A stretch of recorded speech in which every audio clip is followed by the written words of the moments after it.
अस्सलाम वालेकुम everyone, this is NG con academy ETA guideline. उम्मीद करता हूँ आप सब खैरियत से होगे।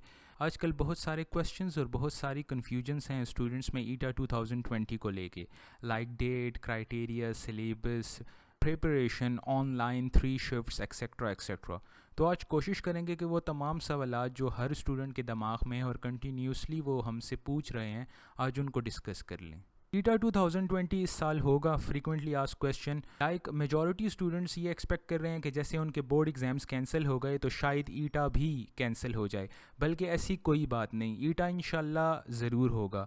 पूरी दुनिया में मेडिकल सेक्टर की सीट जो है बिना एंट्री टेस्ट लिए किसी स्टूडेंट को नहीं दी जाती। एक प्रॉपर क्राइटेरिया है, एक प्रॉपर मेथडोलॉजी है और उसी के ज़रिए मेरिट बनता है और उसी के ज़रिए हकदार को उसकी सीट मिलती है। जो मेडिकल एंट्री टेस्ट है या इंजीनियरिंग एंट्री टेस्ट है, उसको आपने किसी और यूनिवर्सिटी के साथ मिक्स नहीं करना। लाइक बहुत सारी ऐसी यूनिवर्सिटीज़ हैं जो एफएससी बेस पे पहले एडमिशन दिया करती थीं, फिर उसके बाद कुछ साल पहले उन्होंने अपना एंट्री टेस्ट डिसाइड किया। अगर वो यूनिवर्सिटीज़ इस साल फिर अनाउंस कर देती हैं लाइक मौजूदा हालात को देखते हुए कि हम अपना एंट्री टेस्ट नहीं लेंगे, तो वो वापस एफएससी पे सीट दे देंगी। लाइक उनमें आम applied sciences, social sciences, BS programmes हो गए। तो इस तरह की चीज़ों के लिए मे भी एंट्री टेस्ट को स्किप कर दिया जाए मौजूदा हालात को देखते हुए।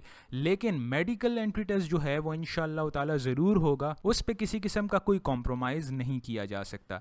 इसी तरह जो आपकी पब्लिक सेक्टर इंजीनियरिंग यूनिवर्सिटीज़ हैं या इंजीनियरिंग ब्रांडेड यूनिवर्सिटीज़ हैं लाइक नर्स, जीआईके, प्याज, इनके भी एंट्री टेस्ट ज़रूर होंगे, क्योंकि एंट्री टेस्ट बिना मेरिट ही डिसाइड नहीं हो सकता कि किस बच्चे को सीट मिलनी चाहिए और किसको नहीं। तो आप लोग बिल्कुल इस चीज़ की तैयारी रखो, अपनी प्रिपरेशन बिल्कुल अप टू द मार्क रखो और एंट्री टेस्ट की तैयारी करो। लाइक एंट्री टेस्ट डिले हो सकता है, सबसे बुरी कंडीशन ये हो सकती है कि मे बी जनवरी 2021 में हो, बहुत भी लेट हो गया, लेकिन होगा ज़रूर इंशाल्लाह। एक बहुत ही पूछे जाने वाला क्वेश्चन ये है कि ईटा 2020 का एक्सपेक्टेड मंथ या एक्सपेक्टेड डेट क्या होगी।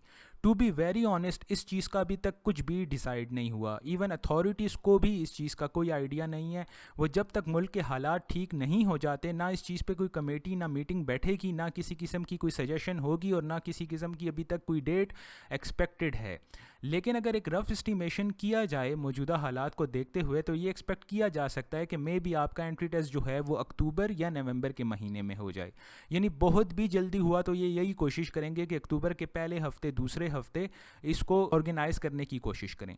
अब हमने अपनी तरफ से एक डेडलाइन आप लोगों को दी 20 सितंबर की। इसके पीछे क्या रीज़न था? इसके पीछे मेन रीज़न ये है कि हम डेडलाइन ओरिएंटेड नेशंस हैं। मतलब मैं, आप, हम सब, ये हम लोगों के खून में है ये चीज़। फॉर एग्जांपल आपने देखा होगा कि जब भी कोई आखिरी तारीख होती है, उसी दिन आपके सारे बिजली के, गैस के, टेलीफोन के बिल जमा हो रहे होते हैं। हमारी वेबसाइट पे एनजीकॉन प्रैक्टिस टेस्ट का जो फॉर्म होता है वो एक हफ्ता पहले अपडेटेड होता है, लेकिन स्टूडेंट्स जिस दिन सुबह प्रैक्टिस टेस्ट होता है उसकी रात को फिल कर रहे होते हैं 70% स्टूडेंट्स। क्यों? क्योंकि हम डेडलाइन ओरिएंटेड है। आपने खुद देखा होगा कि यूनिवर्सिटीज़ के आखिरी दिन पे सबसे ज़्यादा एडमिशन्स होते हैं, क्योंकि सारे इसी इंतज़ार में होते हैं कि आखिरी तारीख यही है।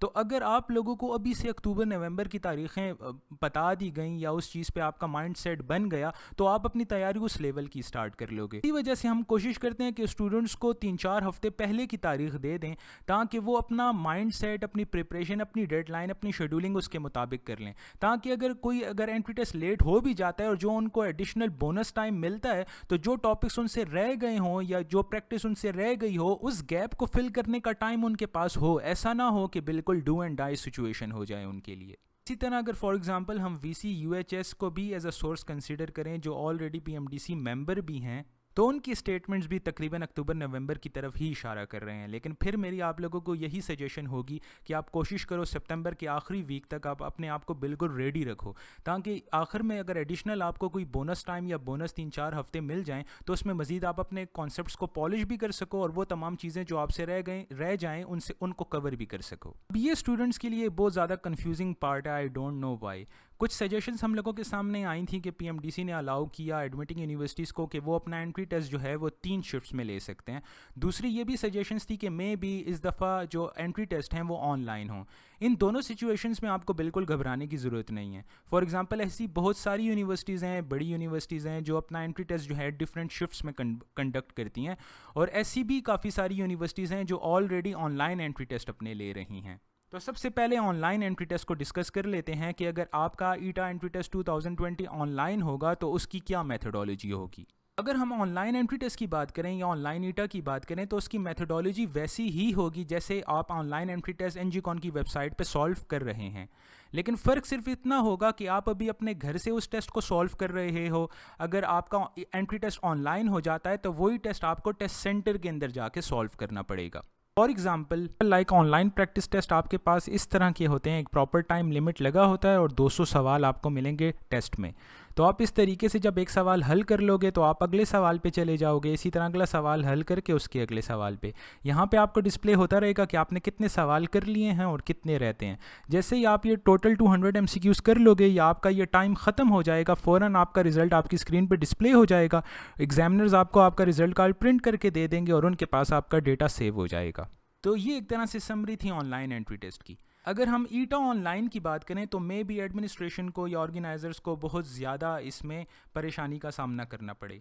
जो सबसे पहली परेशानी हम लोगों को यानी ऑर्गेनाइजर्स को फेस करने को मिलेगी वो ये होगी कि उनके पास रेलेवेंट सिस्टम्स जो हैं वो अवेलेबल नहीं है। लाइक कोई इतनी बड़ी वर्चुअल यूनिवर्सिटी नहीं है या कोई यूनिवर्सिटी की इतनी बड़ी लाइब्रेरी यहाँ हम लोगों के सूबे में नहीं है जिसके पास unlimited number of computer sets हों जिसको इस एक्टिविटी के लिए इस्तेमाल किया जा सके। तो लाइक अगर हर शहर में छोटे छोटे स्टेशंस बना लिए जाएं तो तकरीबन पूरे सूबे में 5-6 हज़ार ही कंप्यूटर सेट्स जो हैं वो ऑर्गेनाइज किए जा सकते हैं, मेंटेन किए जा सकते हैं। तो अगर ये ज्यूम किया जाए कि फॉर एग्जांपल 5-6 हज़ार बच्चा एक दिन में टेस्ट देगा तो 40-45 हज़ार के टारगेट को पूरा करने की खातिर में भी ये टेस्ट जो है वो हफ्ता या 2 हफ्ते भी चल सकता है। दूसरा जो है, इस तमाम सिस्टम को चलाने के लिए बहुत ज़्यादा एक्सपर्टीज़ और सिक्योरिटी की ज़रूरत है।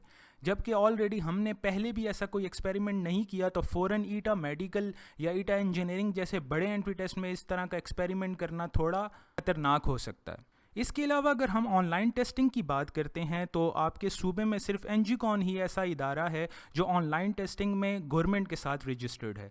तो इस हवाले से अगर ये टेस्ट ऑनलाइन होता है तो इंशाल्लाह एनजीकॉन अपनी पूरी कंट्रीब्यूशन करेगा जितना भी फैसिलिटेट कर सकता है एडमिनिस्ट्रेशन को और स्टूडेंट को। ये सारी चीज़ें भी इस वजह से डिस्कस की जा रही हैं क्योंकि स्टूडेंट्स कंटिन्यूसली इन चीज़ों का पूछ रहे हैं क्योंकि उनको इन चीज़ों की समझ ही नहीं आ रही। मतलब स्टूडेंट्स बार बार फ़ोन करते हैं कि अगर टेस्ट ऑनलाइन हो जाएगा तो लोग तो अपने साथ टीचर बिठा देंगे, पेरेंट्स बिठा देंगे। तो मतलब ये नहीं होगा कि जिस तरह आप एनजीकॉन के अपने घर में करते हो आप टेस्ट सेंटर जाओगे। तो मतलब बहुत सारी ऐसी चीज़ें हैं जो हमने अभी इस ऑनलाइन वीडियो में बता दी हैं। दूसरा, इसके ऊपर एक प्रॉपर प्रपोजल भी हमने लिखा है, तो जिस टाइम पे कोई पॉलिसी अनाउंस होगी या कोई सजेशन आएगी तो वो भी इंशाल्लाह पेज पे शेयर कर दिया जाएगा। लेकिन मौजूदा हालात में इस चीज़ को उठाना या अपनी सजेशंस पेश करना या इस चीज़ को खींचने का कोई ख़ास मकसद नहीं है। अगर हम 3 शिफ्ट की बात करें तो यूजुअली ये था कि लास्ट ईयर ईटा में अराउंड 45,000 के करीब जो हैं बच्चे अपीयर हुए थे। तो अगर इनको डिवाइड बाई 3 कर दिया जाए तो कम ऑडियंस जो है उसको अकोमोडेट करना पड़ेगा।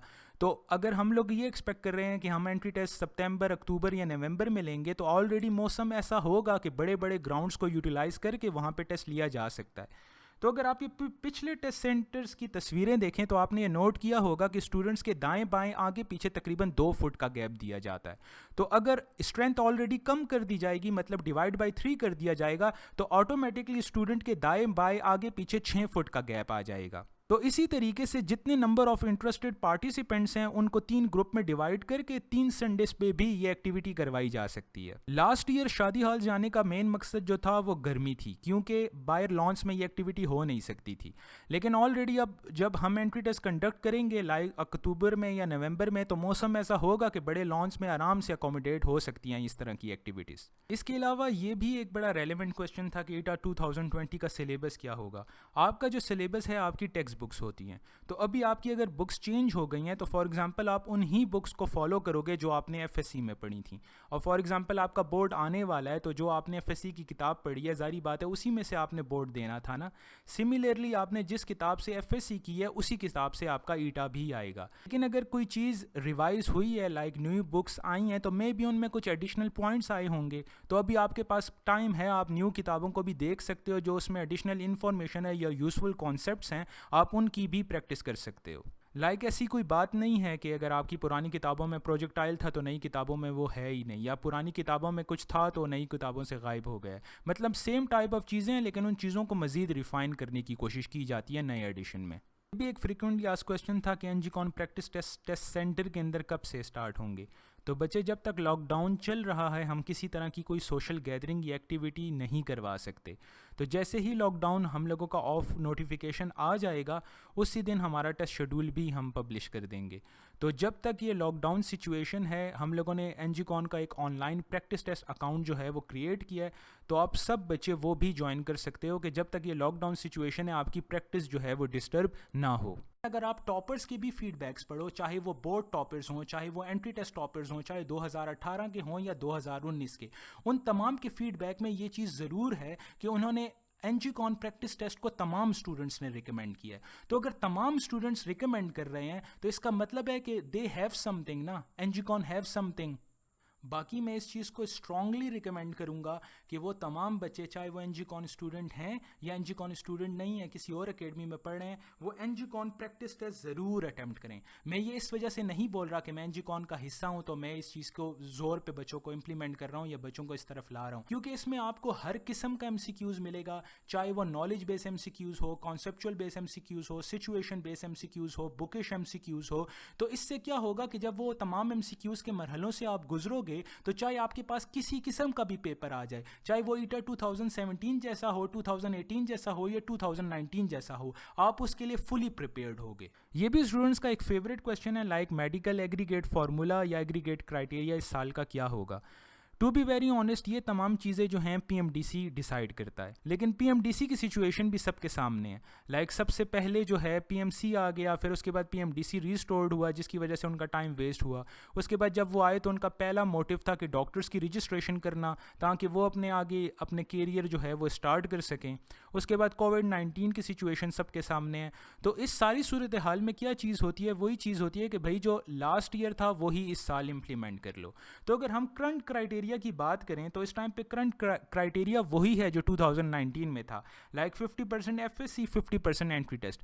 लेकिन इसके साथ साथ कुछ मेंबर्स जो हैं पीएमडीसी के वो इस जो 2018 से पहले क्राइटेरिया था उसके साथ भी मुत्तफिक हैं, like 40% FSc, 10% matric and 50% entry test. तो इसका मतलब है कि ये क्राइटेरिया भी अंडर रिव्यू है। इसके अलावा जो स्टूडेंट जो चाहते हैं और स्टूडेंट मैक्सिमम स्टूडेंट्स की जो ओपिनियन थी वो था 30% एफएससी एंड 70% एंट्री टेस्ट। तो आई थिंक सो जिस टाइम पे एंट्री टेस्ट 2020 की date, time, month, implementation, methodology के हवाले से बात होगी, मे भी एग्रीगेट फार्मूला को भी एडमिनिस्ट्रेशन रिकंसिडर करे। लेकिन जैसे कि मैंने पहले भी बोला कि इस वीडियो में जितनी भी बातें डिस्कस की गई हैं वो सजेशंस हैं या प्रेडिक्शंस हैं।